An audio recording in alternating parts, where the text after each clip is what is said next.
दोस्तों, डायन ड्रामा अब बहुत ही ज्यादा दिलचस्प हो चुका है क्योंकि नहाल जो कुछ करना चाहती थी, एहस्ता एहस्ता वो अपने मकसद में कामयाब होती जा रही है। अगले एपिसोड में अब देखने वाले हैं कि आखिरकार जुआर शाह को मीशा में इंटरेस्ट होने लगा है, इसलिए वो हर जगह पे मीशा को डिफींड करने लगे हैं। उन्हें वाली एपिसोड में अब ये भी देखने वाले हैं कि जुआर शाह मीशा से इसके बैकग्राउंड के बारे में जानना चाहता है, लेकिन मीशा जुवार शाह को कहती है कि कुछ चीजों पर पर्दा पड़ा रहे तो ही अच्छा होता है, क्योंकि कुछ लोग इंफरादियत में बह जाते हैं और मैं नहीं चाहती कि आप इंफरादियत में बह जाएं। मुझे तो ऐसे लगता है कि मशा आखिर जुवार शाह को बताएगी भी क्या, क्योंकि वो जानती है कि जब मैं जुवार शाह को अपनी सच्चाई बता दूंगी तो सब कुछ खत्म हो जाएगा, लेकिन वो तो सबको मार कर ही अपना बदला पूरा करेगी।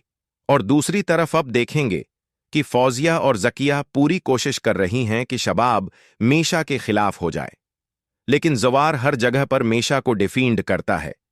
इसीलिए मीशा भी जुवार शाह को अपने इशारे में मोहब्बत का इजहार कर जाती है और वो आंखों के इशारों से जुवार शाह से बातें करती है और उसको अपनी मोहब्बत की जाल में फंसाती चली जा रही है।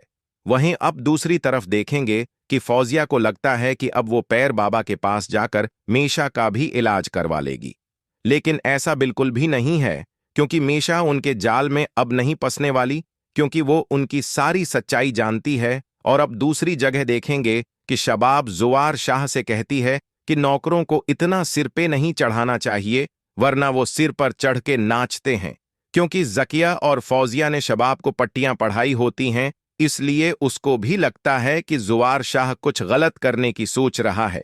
मुझे तो ऐसे लग रहा है जैसे फौजिया मीशा का सच जान चुकी है, इसलिए वो मीशा से बात करती है और उसको फिर से नीचा दिखाने की कोशिश करती है, ताकि नहाल कोई सच बात बता दें, जिसकी वजह से फौजिया है को उसके ऊपर शक है, इसमें कोई सच्चाई भी नजर ही जाए। मगर मीशा बहुत चालाक है, वो भी फौजिया को खरी खरी सुना देती है और फौजिया उसे ये भी कहती है कि तुम अपनी हद पार कर रही हो, मैंने तुम्हें पहले भी समझाया था, अब फिर से समझा रही हूं।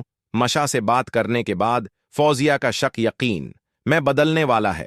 इसके बाद फौजिया जकिया के पास जाती है और उसे कहती है कि मुझे तो ऐसे लग रहा है कि मीशा कोई मौके का इंतजार कर रही है ताकि वो हमें डिस सके। इसके बाद अब ये भी देखेंगे कि जुवार शाह और शबाब घूमने साथ में जाते हैं, लेकिन जैसे ही वो वापस घर होते हैं तो नहाल उनको एक साथ देखकर बहुत ही ज्यादा रोती है और उसे बहुत ही ज्यादा तकलीफ होती है, क्योंकि वो इसी बच्चे की वजह से खुश हैं जो बच्चा नहाल का है। इस पर सिर्फ नहाल का हक है। वो दिल ही दिल में बहुत ज्यादा परेशान होती है और रो भी रही होती है। जी तो प्यारे दोस्तों, आपको क्या लगता है, फौजिया नहाल का सच जान गई है या ऐसे ही नहाल को डरा रही है? आपकी इस बारे में क्या राय है? कमेंट सेक्शन में जरूर बताएं। अगर नहीं है तो हमारे चैनल को जल्दी से सब्सक्राइब कर दें।